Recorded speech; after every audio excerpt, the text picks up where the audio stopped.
Real heroes की series में एक बार फिर आपका स्वागत है। आज हम एक ऐसे रियल हीरो के पास आए हैं जिनका ताल्लुकात है स्पोर्ट्स से और फिर ये आए हैं राजस्थान पुलिस में। इनकी जर्नी के बारे में जानेंगे और एक उपलब्धि भी है यहाँ पर कि भारत की पहली महिला एथलीट ये हैं।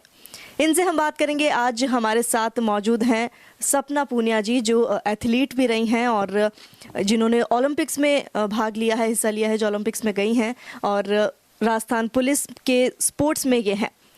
तो मैम, सबसे पहले तो स्वागत है आपका डीपी के न्यूज़ में। थैंक यू एंड नमस्कार। मैम, दर्शक ये जानना चाहते हैं कि स्पोर्ट्स से आप हैं तो किस तरह की जर्नी आपकी रही, आपने कैसे यहाँ तक पहुँचने की शुरुआत की? एक्चुअली में जब यहाँ तक तो हम उस टाइम तो नहीं बता सकते हैं जब हम स्पोर्ट्स शुरू करते हैं, और ये भी नहीं पता होता कि हम एक्चुअली में वहाँ पे पहुँचेंगे या नहीं। लेकिन हर एथलीट का, हर खिलाड़ी का एक सपना होता है, जब भी वो ग्राउंड जाता है तो क्या मैं ओलंपिक तक खेल पाऊँगा। तो वो हर ऐसी कोशिश करता है, चाहे उसकी नींद खराब हो, उसको नींद नहीं आए, उसका पूरा शरीर खराब हो, उसको कभी छाले हों, कभी उल्टियाँ हों, वो हर मुमकिन कोशिश करता है कि मैं ओलंपिक तक एक बार चला जाऊं, उसके बाद में चाहे मेरे साथ कुछ भी हो जाए। तो इस हद तक वो प्रैक्टिस करता है, दिन रात एक कर देता है, पूरे अपने जो भी फैमिली के फंक्शन उनको भूल जाता है। तो ये एक हर एथलीट का सपना होता है और इस मुकाम तक आने के लिए वो दिन रात एक कर देता है। तो मैम, आप भी ओलंपिक में जा चुकी हैं, तो जाने के बाद किस तरह का माहौल आपको मिला कि आपका इमोशनल भाव रहा कि आपका सपना पूरा हो गया है? क्या आपको महसूस हुआ उस वक्त? एक्चुअली में जब मैंने गेम स्टार्ट किया था तो मेरे हस्बैंड बहुत अच्छे खिलाड़ी रहे और मेरे कोच भी मेरे हस्बैंड ही थे। तो वो मुझे डेली प्रैक्टिस करती थी, उसके बाद बोलते थे कि आप एक दिन ओलंपिक जाओगे। तो मैं ऐसे सोचती थी कि ऐसे बोल रहे हैं कि ये अच्छी प्रैक्टिस और करे ताकि नेशनल में मेडल आ जाए, मैं यही सोचती थी एक्चुअली में। लेकिन इनको वो बातें उस दिन मुझे सही लगा कि इनको उसी दिन पता चल गया था। लेकिन उस दिन तो शायद इनको भी नहीं चला होगा, लेकिन एक कोच का हमेशा ये रहता है कि वो मोरल हाई रखे अपने स्टूडेंट का, क्योंकि जब भी बच्चा प्रैक्टिस करता है तो वो वैसे ही बहुत ज़्यादा लोड में रहता है। जैसे मेरा 20 किलोमीटर रेस वॉक था तो मैं बहुत ज़्यादा थक जाती थी दौड़ के, कभी 30 किलोमीटर, कभी 40 किलोमीटर। ग्राउंड में ही उल्टियाँ शुरू हो गई, कभी सारे पैर में छाले पड़े हुए हैं, सारे नाखून उतरे हैं कम से कम 20-30-50 बार। तो ऐसे करके कि इसका मोरल डाउन ना हो खिलाड़ी का, इसलिए कोच हमेशा उसको हाई रखता है। ये कोच का सबसे बेस्ट होता है, वरना तो खिलाड़ी दूसरे दिन उठ के ग्राउंड भी नहीं जा पाता, ऐसी हालत हो जाती है। तो ये उस दिन से मेरा ऐसा सपना नहीं था ओलंपिक का, मेरा ये था कि नेशनल में मेडल आ जाए। क्योंकि मैं राजस्थान पुलिस में जॉब करती थी तो हमारे पॉलिसी थी कि अगर नेशनल में मेडल आता है तो आपका प्रमोशन होगा। मैं एज ए कांस्टेबल भर्ती हुई थी, तो कि हेड कांस्टेबल बनेंगे, फिर एएसआई बनेंगे, ऐसा कुछ ड्रीम लेके मैंने स्टार्ट किया था कि शायद ऐसा हो जाए, वो भी कंफर्म नहीं था। लेकिन जैसे ही वो भी हो गया, प्रमोशन भी हो गए, और मात्र मैंने 22 महीने में ओलंपिक भी क्वालिफाई कर लिया, वर्ल्ड चैंपियनशिप भी ए क्लास से। तब मुझे इनको पूछते थे कि आपको उसी दिन कैसे पता चल गया। तो मैं जो आपको बात बता रही हूँ, कोच हमेशा मोरल हाई रखता है बच्चे का, और बच्चे को अगर विश्वास है कोच की बात पे कि कोच ऐसे करें तो शायद हो सकता है, तो वो बच्चा 100% निकलेगा, क्योंकि इसमें डिसिप्लिन भी बहुत ज़रूरी है। तो मैं हर बच्चे को हमारे ग्राउंड में भी यही कहती हूँ कि ऐसा नहीं है कि मैं ही ओलंपिक जाने के लिए बनी हूँ या फिर जो ओलंपिक गए हैं वही बने। आप में से भी हर कोई भी जा सकता है, क्योंकि एथलीट पैदा नहीं होते हैं, फिर बाद में आके ग्राउंड पे मेहनत करके बनते हैं। इसलिए मैं हर किसी को कहती हूँ, हार्ड वर्क करो, आप सफलता के पीछे मत भागो, वो अपने आप आपके पीछे आएगी। ये शुरू से आपका सपना था कि फील्ड में जाने का, या स्कूल जब आपने स्टार्ट की तो आपका सपना कुछ और बनने का था लेकिन लाइफ आपको ले आई इस फील्ड में, या शुरू से क्या सोचा था ज़िंदगी के बारे में? एक्चुअली मैं जब मैं जॉब के बारे में सोचती थी तो मैं सोचती थी पुलिस में और इंस्पेक्टर की हो, कैप लगी हो, तो ये फ़ोटो सामने आती थी कि मेरी भी फ़ोटो मेरे ड्राइंग रूम में लगी हो पुलिस वर्दी में, जॉब की बात करें तो। और रही गेम्स की बात, तो मैं उस टाइम स्कूल जाती थी, मेरा स्कूल गाँव में पड़ता था 3 किलोमीटर दूर घर से। तो मैं जैसे ही 10:15 बजे पहली घंटी बजती तब घर से निकलती, और 15 मिनट में मुझे वो दौड़ के ही जाना होता था। मेरे साथ की लड़कियां जाती कि चलो सपना, मैं तैयार होके बैठ जाती थी, लेकिन मैं उनके साथ नहीं जाती कि नहीं मैं बाद में आऊँगी। तो मैं मम्मी भी कहती कि तू तैयार है तो जा, मैंने कहा नहीं, मुझे तो दौड़ के ही जाना, पता नहीं वो जुनून सा था। और उसी टाइम से रनिंग का शौक कि मैं दौड़ती थी तो मुझे थकान नहीं होती थी। जैसे ही मैं पुलिस में आई तो हमारी टीम क्लोज की, डीजी लेवल के जितने भी आईपीएस अफसर रहे बहुत अच्छे रहे, बहुत कोऑपरेटिव रहे। तो उन्होंने हमेशा सपोर्ट किया। एक राजीव दासोत जी अभी डीजी जेल लगे हुए हैं, उन्होंने काफ़ी सपोर्ट किया है। मतलब राजस्थान पुलिस के गेम को ऊपर उठाने के लिए, स्टार्ट करने के लिए। उससे पहले गेम नहीं होते थे। पूरी साल खिलाड़ी क्लोज रहेंगे, उनकी जो भी इच्छाएं होंगी खाने की, एक्स्ट्रा खाने की, वो सब पूरी की जाएंगी। तो इस तरह से सारे अधिकारी भी अच्छे रहे। और इस लेवल पे मतलब 25 की एज में आके एथलेटिक्स में वो भी 20 किलोमीटर करना बहुत बड़ी बात थी मेरे लिए भी। और मैं सुनती थी बाकियों से कि यहाँ तक तो फिर क्लोज हो जाता है। और फिर प्लस मैं एक बच्चे की माँ थी, 6 साल का बेटा था, तो बोले शुरू में कहते थे कि ये नहीं कर पाएगी। तो मुझे वो एक बैरियर तोड़ना था। अगर मैं भी थोड़ा कुछ कर पाती हूँ तो मेरे से आगे आने वाले शायद बहुत कुछ करेंगे। तो एक्चुअली में सब लोग जब मैं शुरू किया गेम, तब सब बोले सर्विस भी करती है और अच्छा खासा घर है, पति भी जॉब में है, बच्चा भी है, तो उसको क्यों नहीं संभाले, अब ऐसे क्यों दौड़ती है, बूढ़ी हो गई ऐसा कुछ करके। तो मैं वो ग्राउंड छोड़ दिया प्रैक्टिस करने के लिए। मैं ये अपने सेंट्रल पार्क में करने लगी कि ग्राउंड में तो खिलाड़ी प्रैक्टिस करते हैं। तो मैं वहाँ प्रैक्टिस करने लगी। मात्र 8 महीने बाद में मेरा पहला गोल्ड लगा, जिसमें कंपटीशन में मैं खेली। तो सभी लोग बोले हाँ हमें पता था वो बहुत हार्ड वर्क करती है। इसीलिए जैसे ही आप अपने जितनी आप मेहनत करते हो, उसी से आप अगले की जो जबान है उसको चेंज कर सकते हो। आपको उससे ना लड़ना है, आपको उससे सीखना है कि वो ऐसा कह रहे हैं तो शायद सही करें, आप चेंज करो अपनी मेहनत करके। लड़ना नहीं है उनसे बहुत कुछ सीखने को मिलता है। तो मैं सबसे यही कहती हूँ कि कोई भी बैरियर नहीं है, ना एज का, ना जॉब में आने के बाद, कभी भी कुछ भी कर सकते हो। महिला होते हुए बैरियर तोड़ने की बात भी कर दी, और 6 साल का बच्चा भी था उस वक्त भी, और कैसे संभाला, क्योंकि एक प्रोफेशनल लाइफ भी हो गई, पुलिस का भी हो गया, गेम्स भी करने हैं, घर को भी संभालना है। क्या सपोर्ट रहा, क्या योगदान रहा, और मैनेज कैसे कर लेते हैं? ये जैसे हम छोटी लड़कियां होती हैं तो माँ बाप तो सभी अपने बच्चियों को प्यार करते हैं। हो सकता है एक समान भी रख ले वो लड़के लड़कियों को, बेटे बेटियों को।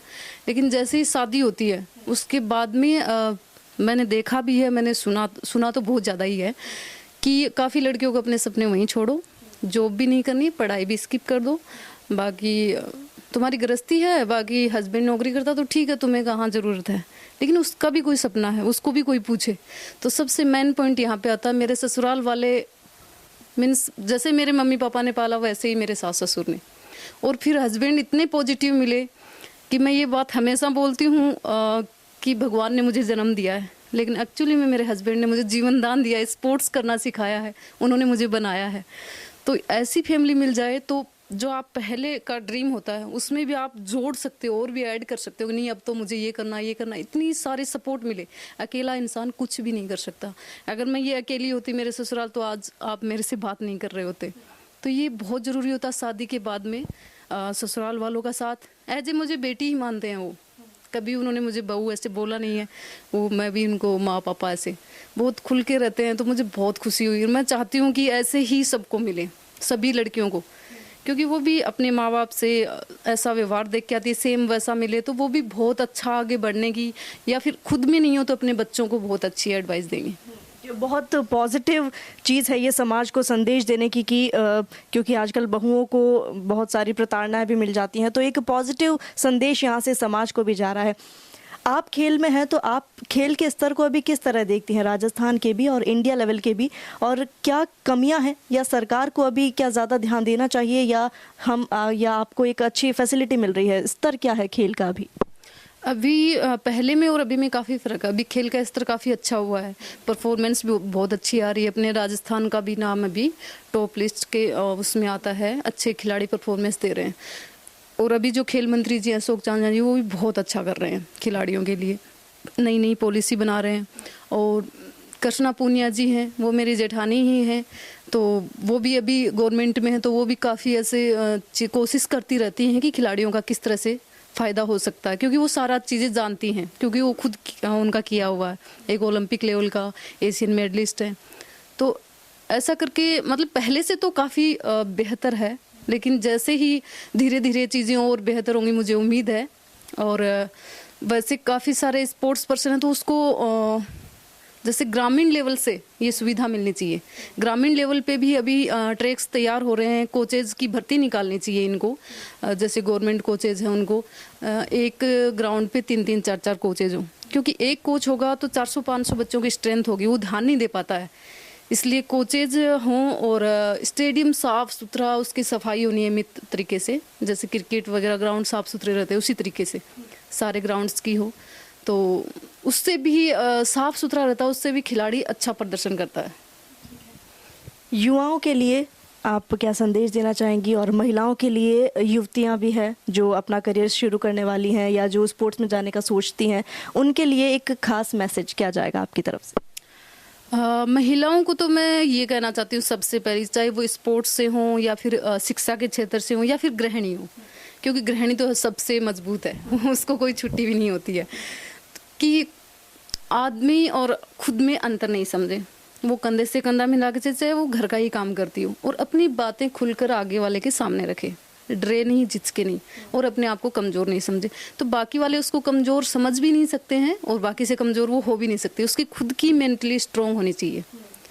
और लड़कियों से मैं ये कहना चाहूँगी कि लड़कियों से, लड़कों से जो भी मतलब स्पोर्ट्स में भी आना चाहते हैं या फिर एजुकेशन जो भी है, कि अपना एम हाई रखें और अपनी जो भी आपने एम रखा है उससे डबल आप मेहनत कर दें। एम अपने आप आपको हासिल हो जाएगा, आपको पता भी नहीं चलेगा कि इतना जल्दी, बस आप उसमें डेडिकेशन लाना है। आपको प्रैक्टिस में ऐसे नहीं है कि मैंने आज थोड़ी कम कर ली, ये नहीं हो, बाकी आपका एम आपको बहुत आसानी से मिल जाएगा।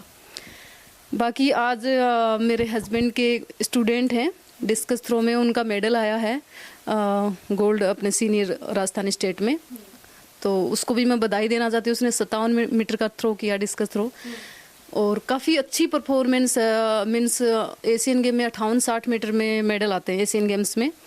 तो नेक्स्ट अपने जब भी एशियन गेम्स होंगे तो मैं उसको बधाई देती हूँ, वो लड़का मेडल लेके आएगा, और मेरी बहुत सारी उसके साथ में शुभकामनाएं और आशीर्वाद भी, और मेरे हस्बैंड को भी खूब खूब बधाइयाँ कि उनका स्टूडेंट मेडल लेके आया है।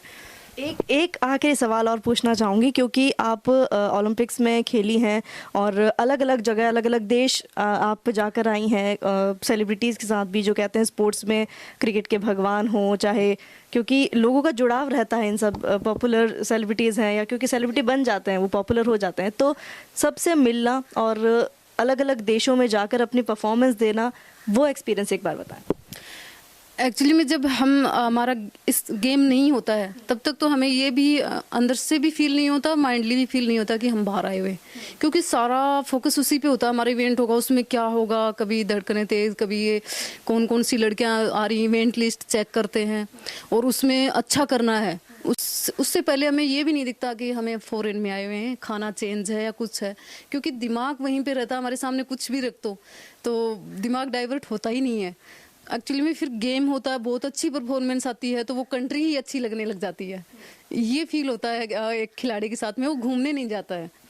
और बाकी जो वर्ल्ड लेवल के खिलाड़ी हैं उनके साथ में कम्पीट करने का मौका मिलता है, वो उनसे बहुत कुछ सीखता है, और एटमॉस्फेयर वगैरह कैसा है, उनका खाना सी लेवल का है, तो ये सारी चीज़ें सीखने को मिलती हैं, जो इंडिया का थोड़ा सा एटमॉस्फेयर हार्ड है।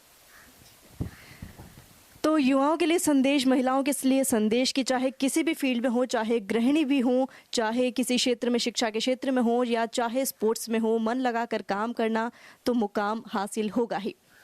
हमारे साथ थी सपना पूनिया, जिन्होंने एथलीट के उसमें एक मुकाम हासिल किया है और स्पोर्ट्स कल्चर आपको बताया, राजस्थान की स्थिति के बारे में बताया। रियल हीरो यही हैं जिन्होंने खुद अपनी मेहनत से अपनी ज़िंदगी को जिया है और समाज में एक पॉजिटिव संदेश दिया है। रियल हीरोज़ की सीरीज़ में आप हमारे साथ बने रहिए, कुछ और लोगों से आपको मिलवाएंगे। कैमरा पर्सन मनोज यादव के साथ अदिति।